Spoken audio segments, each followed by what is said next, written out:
What's going on, world? And welcome to Clearing the Wreckage Podcast. It's the voice and your host, Kareem A. Rashid. And once again, I don't know what you got going on.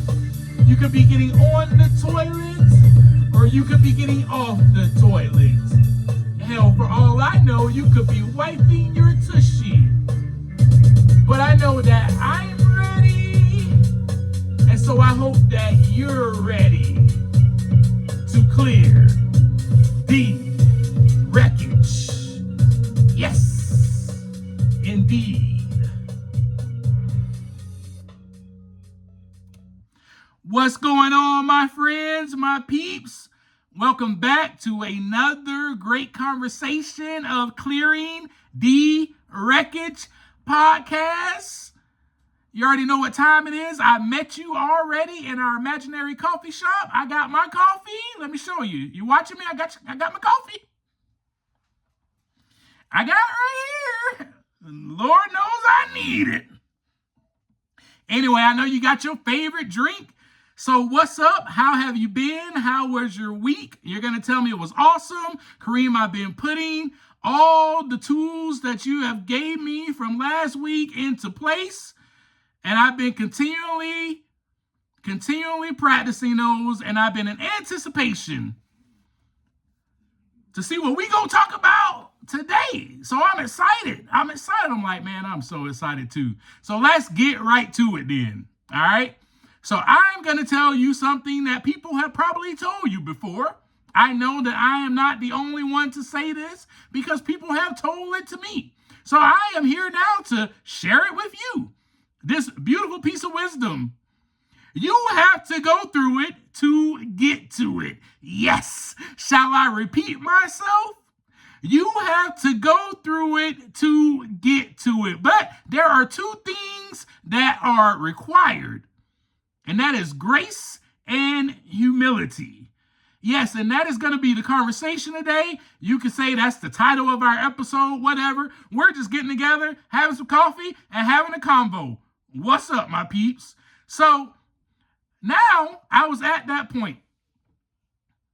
You already know. So last week we talked about it. So I was at that point now where I could actually see myself the way that I was supposed to see myself. Not too small, not too grandiose, but just right. You know, when you go to the store and you get a Snickers bar, you know, and you're just like, I just want the regular Snickers bar because that Snickers bar is just the right size. You know, you don't want to go and pick up, you know, from the store a bag of mini Snicker bars because you're going to end up eating 2 or 3 or maybe even 4 just to get to the regular size of the Snicker bar. Your hunger cravings will not be satisfied with one mini Snicker bar. And the same goes that I'm not going to go into the store to get a king size Snicker bar. Because that regular Snicker bar is just the right size. So that is how I saw myself. That is how I became just the right size. Not too big, not too small, but just like that Snickers bar. So I was not thinking of myself lowly, and neither was I thinking of myself so highly. Right now I can see that I was imperfectly perfect and perfectly imperfect. Yep, I said it. Don't let me start preaching up in here. And some of y'all are probably like, man, hold on. I ain't perfect. I'm just imperfect. Why you put the word perfect in there? I'll be the first to tell you, because I know you're telling yourself for all these years, all this time, I'm such an idiot, I'll never be perfect. You were made perfect.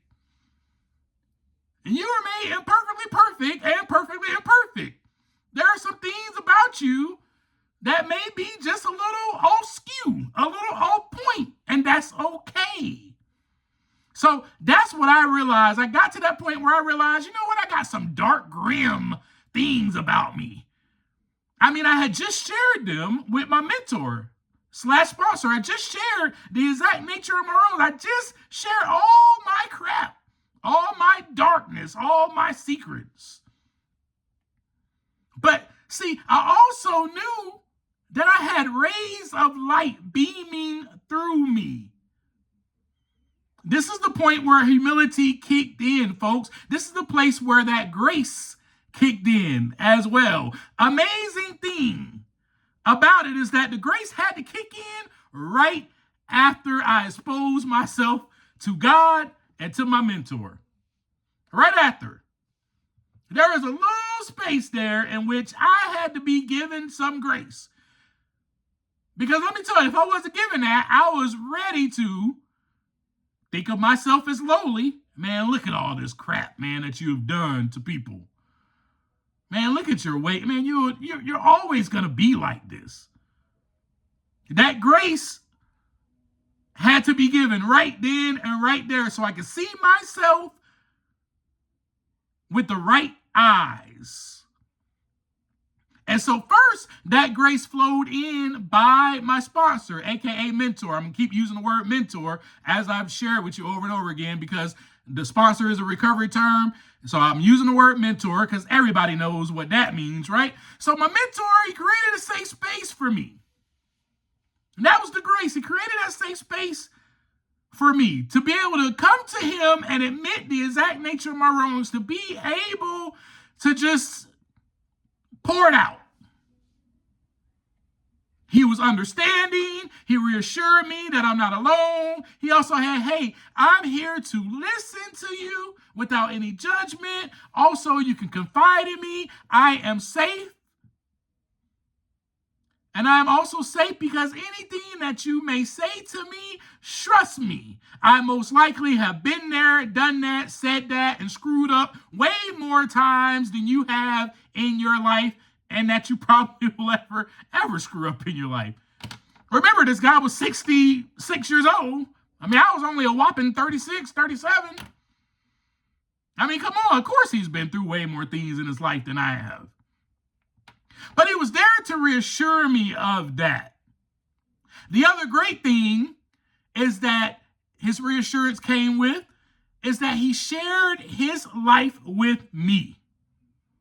He shared his stories with me. He had already shared all his baggage, all his destruction, all his havoc, all of his wreckage with me, the exact nature of his wrongs. In every single story that he shared with me, it was about him and how he messed up. And how he now has the opportunity to experience God's grace and the opportunity to have some humility to become the best version of himself today. And so I was able to receive all of that from him. Then as I sat alone in the park with God, God's grace was showered upon me. And I felt it. And as I felt it, I was brought to tears, y'all. And the reason I was brought to tears is because right then and there, I felt that grace. And that is when I knew for a fact that God loves me just as I am. Wreckage and all this crap I just exposed, God loves me. God already knows all this stuff about me. Which gave me the humility then to finally ask God to remove those shortcomings. So then I received more grace. I was not smited. Turns out I did not turn back to dust. Which, I mean, I was thinking that was going to happen. I was like, man, God's finna just strike me down, turn me back to ashes. I'm doomed. Instead, I was forgiven. I was held. I was comforted. I was given peace. I was given total reassurance that I am not alone and that God has been with me always and has never left me. And that God has always, and when I say always, I mean always, looked at me as a perfect creation and a perfect part of an extension of God thyself. Yes, that is how God has always looked at me. Folks, my friends, that is how God looks at you. And you already know I believed otherwise.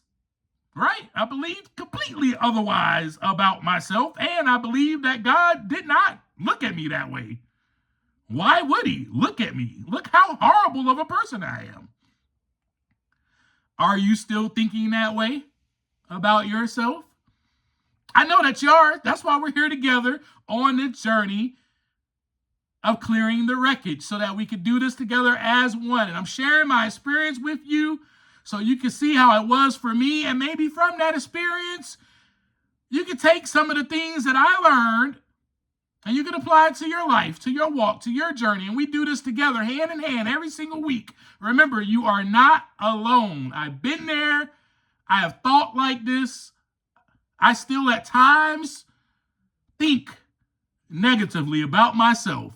And that is when I have to go inside. That is when I have to take the time, as I always say, right, to look inside so that the wreckage can begin to clear.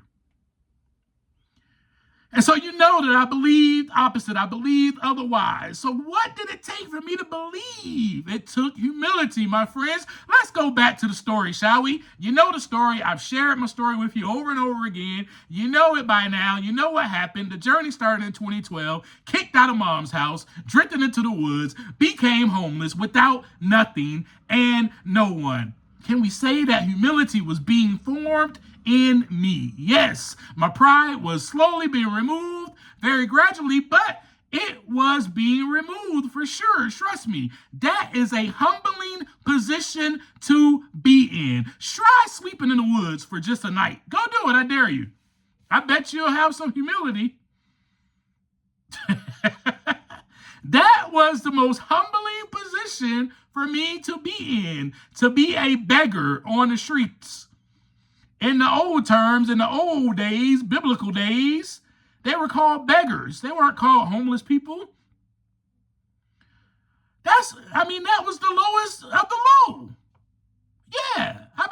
We can conclude that some humility was being formed to me. But as you know, right, I was still filled with pride because I was still blaming everyone else for my state of living, my state of being, my situation, my circumstances. I'm homeless. I don't know why I'm homeless. I ain't do nothing wrong. Why did my mom kick me out? Mad at her, like it was her fault. I still was filled with pride. But you know what? I had to go through it to get to it. Yes, I had to go through it to get to it. I'm going to say it one more time. I had to go through it to get to it. I had to sit in those woods. I had to know what it was like. I had to experience it. Because I'm here to tell you, sometimes in life, that's just the way it is. I know it's so hard to accept, but that is just the way that it is in life.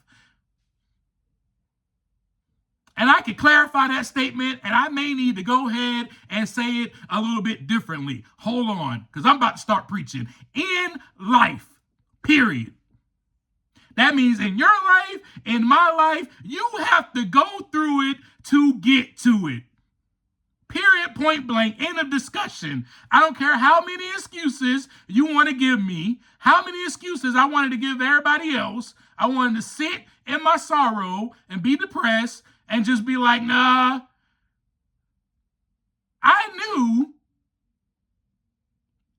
Eventually I came to that fruition that I had to go through it.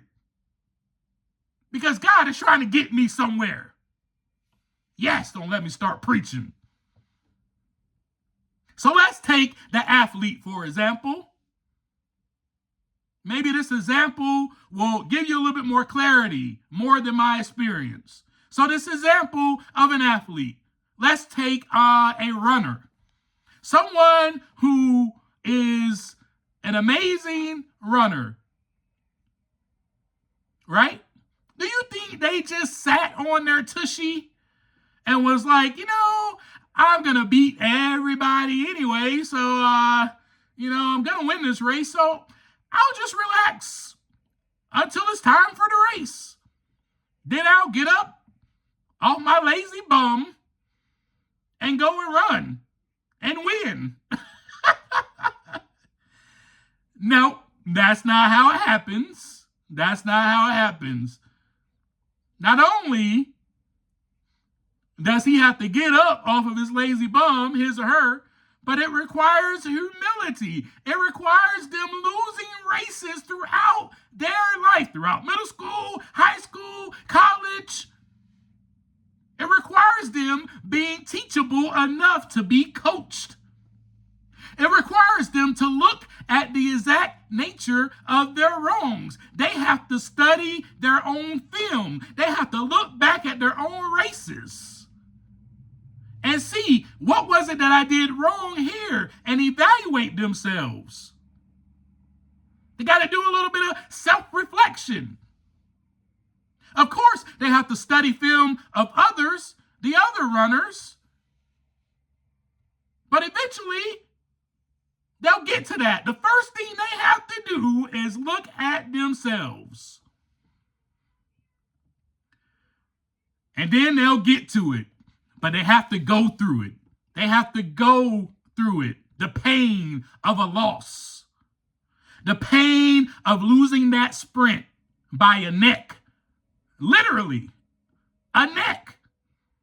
Imagine losing the sprint by a neck. Like somebody just, you're this close to that person and they stuck their neck out and won by a centimeter. That's painful. But the runner had to go through that in order to get to the victory. So they had to go through the agony, the fatigue, the soreness, the working out, their coach yelling at them from time to time, so forth and so on. But eventually they get some humility and they start looking at themselves with the right eyes. They start to say, yep, you know what? I'm great. Yes, I'm fast, but I also have a lot to work on to become the best version of myself. There are others out there who are faster than me. There are others out there who have won more races than me. But here is where I can do better. I must train to be better at my hurdle jumping. Sometimes I do not clear those hurdles in the way that I need to clear it. I've been watching myself and looking at the last few races, and I hit 2 hurdles, and I got to do better than that. But that's okay. Then the grace is administered to them. That athlete must give grace to themselves, and they must be given grace. Because they're able to say right after that moment, because it's a short period of time, there's a space right there where that grace needs to come in, because it's very easy for that athlete to be like, well, dang, you know what? Yeah, man, I don't know if I'm able to do these hurdles, man. Every time I looked at every film, and it just seems like I can't do it. It just seems like I'm always going to fail at the hurdle jump. Everything else, I seem to be excelling in, but this hurdle jumping, I'm always going to fail at this. Man, I suck. I'm such a loser. I'm such an idiot. That's all that can come in there right away. There's that space. And in that little space, grace has to be administered. You know what? That's okay. I can do it. I can do better. I need to take it a little bit easy on myself. I have worked so hard over the years. It's okay that I'm in need to work on my hurdle jumping a little bit. I'm sure there are many others that have to work or train a little harder on something. It is okay. I'm still amazing at the sprint, and I'm still awesome at gaining speed around the bend. Man, I have come so far. I must give myself some credit. Got to give myself some credit. It's about progress, not perfection. This is grace that person, he or she, has to administer to themselves. Then he or she receives grace from their coach. Coach then pours into him or her. Wow, you have accomplished so much.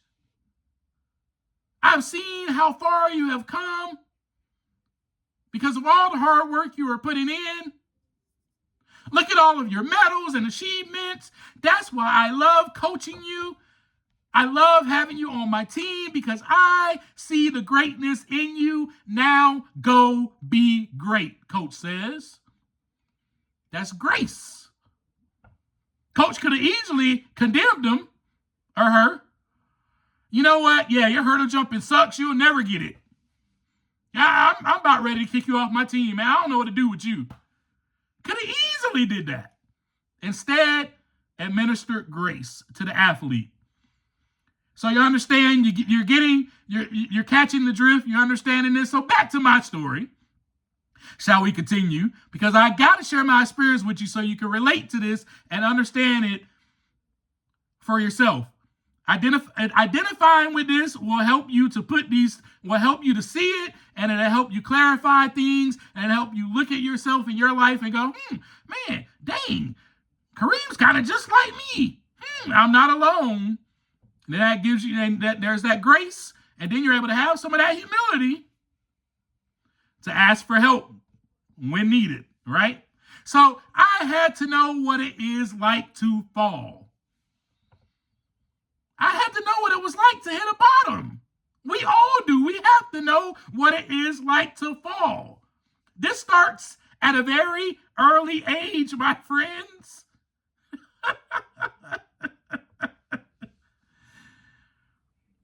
When that infant and that toddler is growing,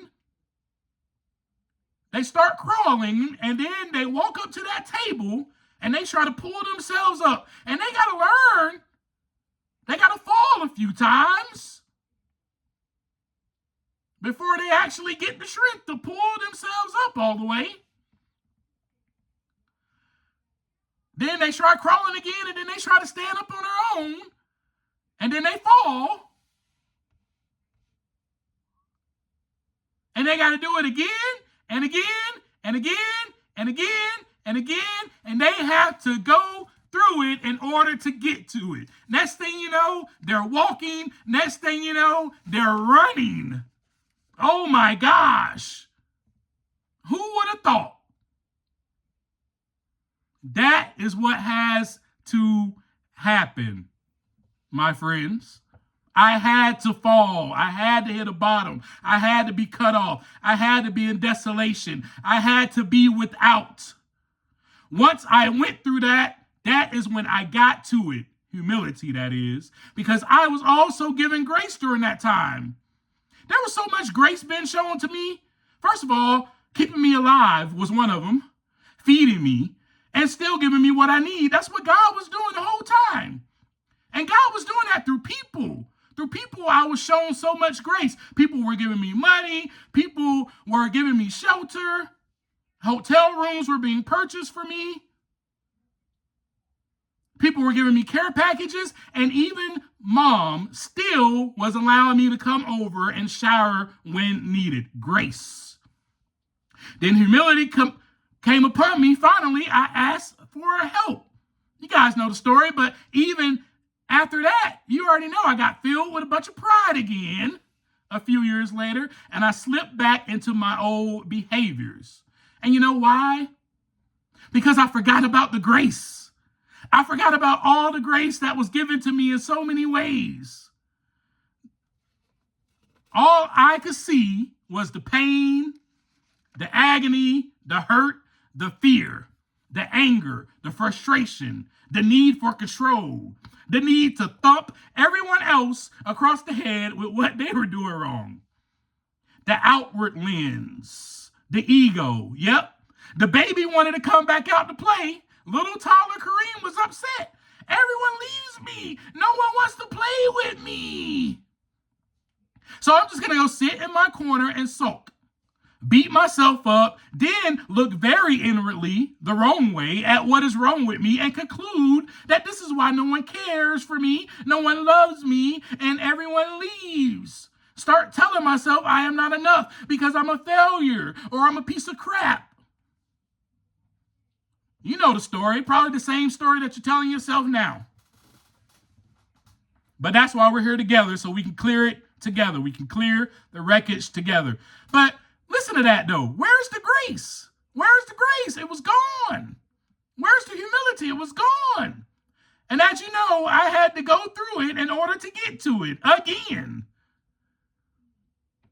Because the cycle repeats itself. Here's the cycle. Humility, grace, grace, humility, humility, grace. I had to get a little bit of humility in order to be lifted up, in order to be able to see,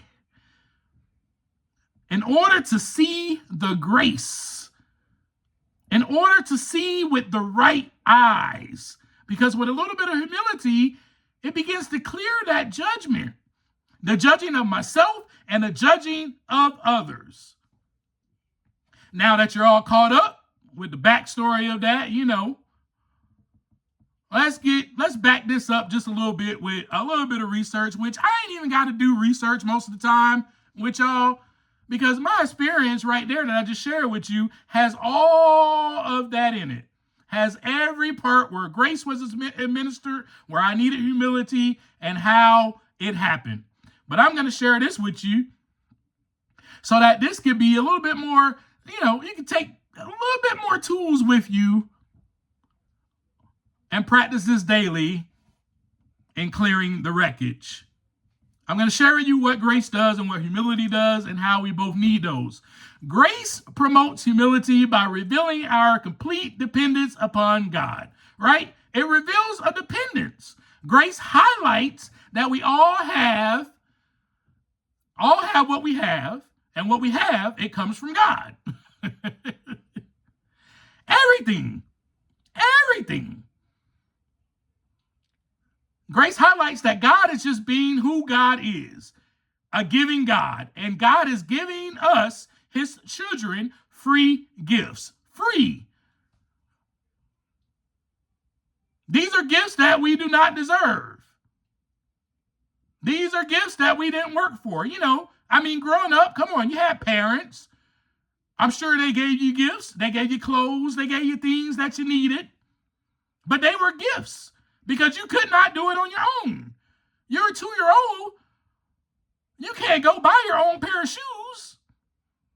You can't walk to the store and be like, hey, I got some money. I'm 2, but I need a nice shirt and a pair of khakis. Can't do that. Your parents have to do that for you. And your parents do it for free. Your parents don't look at you and be like, you know what? You're 2 years old. I get it. We're going to the store right now. But when you get 23, you owe me. Your parents don't do that, and neither does God.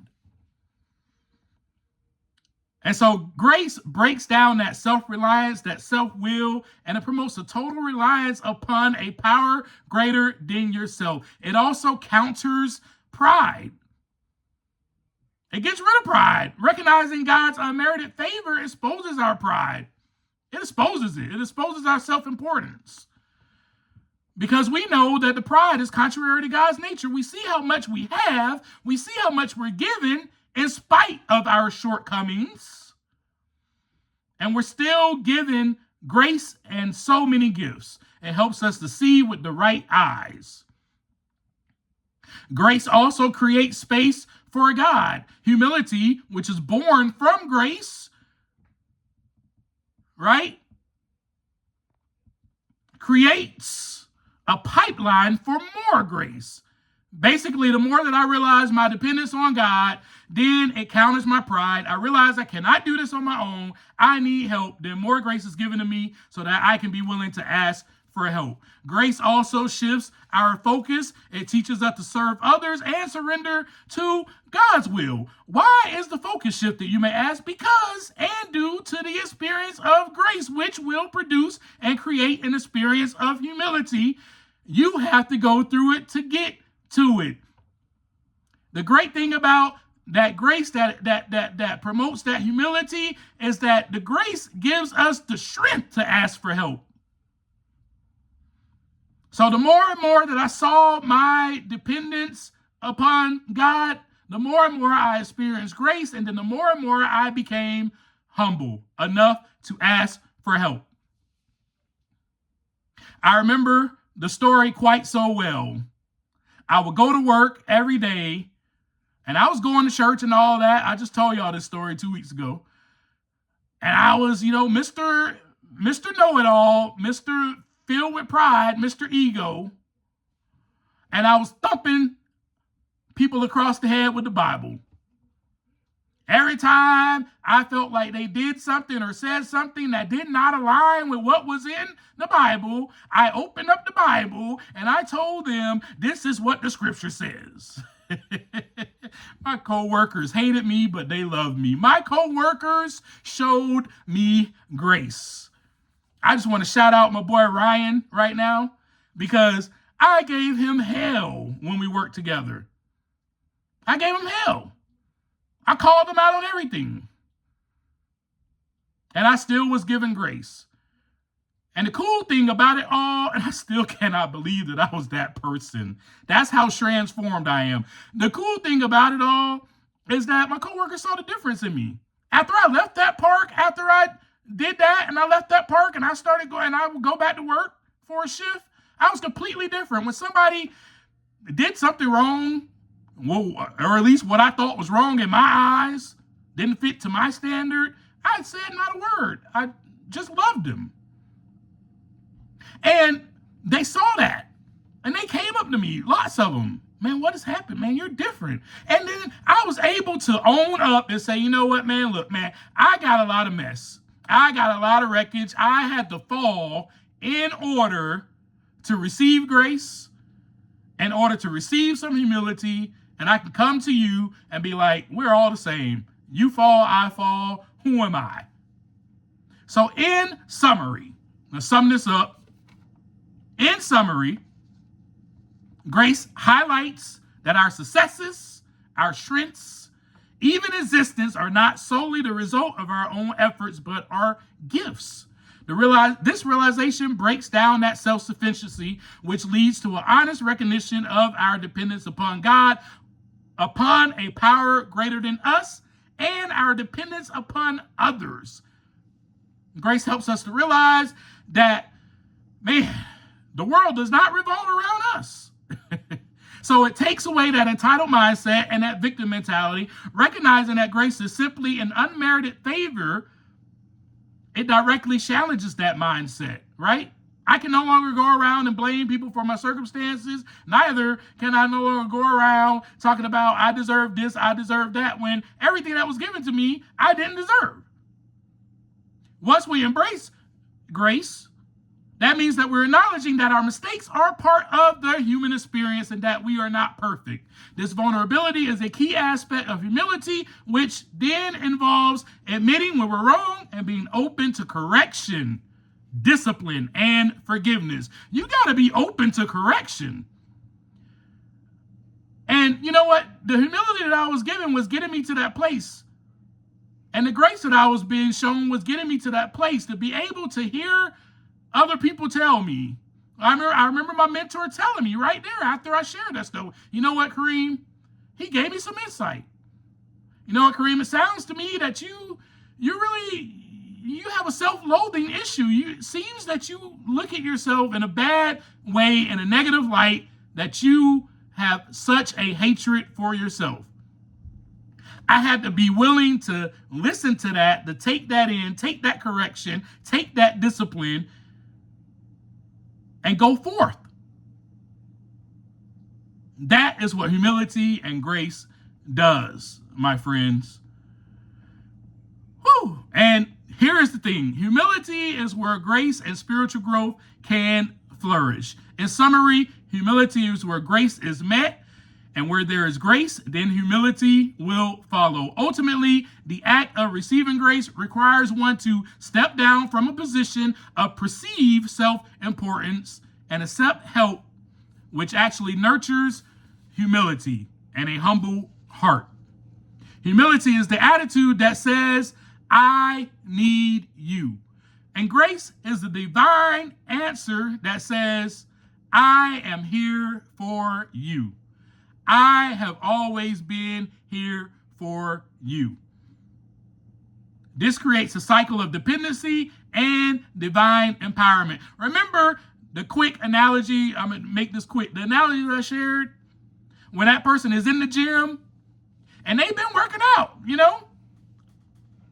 and they get on that third rep, the last rep that they need to push that thing up off their chest, and they can't do it at all. They can't even get it off their chest. And their spotter comes and takes it away. Takes the pain, takes the weight away, and say, you know what, I got it. And then says, it's okay. You'll get it next time. That's grace. I'm here. It's okay. I'm here. You're not alone. Hey, you may get it next time, you may not. But that's okay. I'm still going to be here to help you. I'm still going to be here to give you strength. I'm still going to be here to enable you with power. As long as you know that you need assistance, I got you. That is grace and humility in a nutshell, and how those two things are required. They're required. Because you're going to go through it, but in order for you to get to it, you got to have grace and humility. So, folks, that is where I was while I was sitting in that park. By the time I left that park, I had experienced humility and grace. I needed this then, and I need it now in order to continue clearing the wreckage. So in your life, again, you have to go through it in order to get to it. You are going to have to fall. You are going to have to make mistakes. You are going to have to fail at things. Some of the most successful people, you ain't see a lot of their failures. All you see is the highlights. You're watching them on social media and you're like, man, golly. And to you, it seems like they got where they got overnight. And you're just like, man, I want to be like that. How did they do it? The part that you're missing is where grace and humility had to take place for them to get to where they are now. They had to go through it. You know how many times they had to mess up? How many times they had to fall? How many times they had to fail? How many no's that they had to hear? Thousands. They had to go through it in order to get to it. So some things, man, may happen that you do not understand in life. And it's okay to question some things when they happen. But I'm here to tell you right now, some losses, some mistakes, some mishaps, even some failures will happen. And maybe it is to foster just a little bit of humility. Maybe it is to promote just a little bit of humility inside of you so that you can see and get to the grace and actually experience what grace truly is that has ever been so presently awaiting you. And the grace is already there. All you have to do is look around. But you have to look with the right eyes, and it takes a little bit of falling down in order for you to be able to see that help there. The toddler, when they fell down several times, their parents were right there. It's okay. Oh, good job. Still telling them good job. That's how God is with us. It's okay. Good job, though. You're still doing good. You are still good to me. My love does not change because you're failing. My love does not change because you make a mistake. My love for you is still unconditional. My grace for you is still there. My grace for you makes your power perfect in your weakness. Because I am here to lift you up. All you have to do is ask, I'm right here. So don't be the kid. You know I got to go there with you. Don't be the kid that falls down a bunch of times and their mom or dad are trying to help them up. And they're like, I got it. And then they fall down again. I got it. I can do it. I can do it. I can do it. And they fall down again. And then they end up falling and hurting themselves. You don't have to hurt yourself in this life. All you have to do is realize that you have fallen down a couple of times. Now it's time for you to ask for help. That's all I got for you today. I love y'all. I'm so glad that you were here with me today. This was episode 49, y'all. Next week, we got episode 50. Oh, my gosh. I can't even believe that we have come this far. And I only have to give credit to God because it is because of God's grace. And through that grace, I've been given just a little bit of humility to be able to share my life with you, my experience with you, in hopes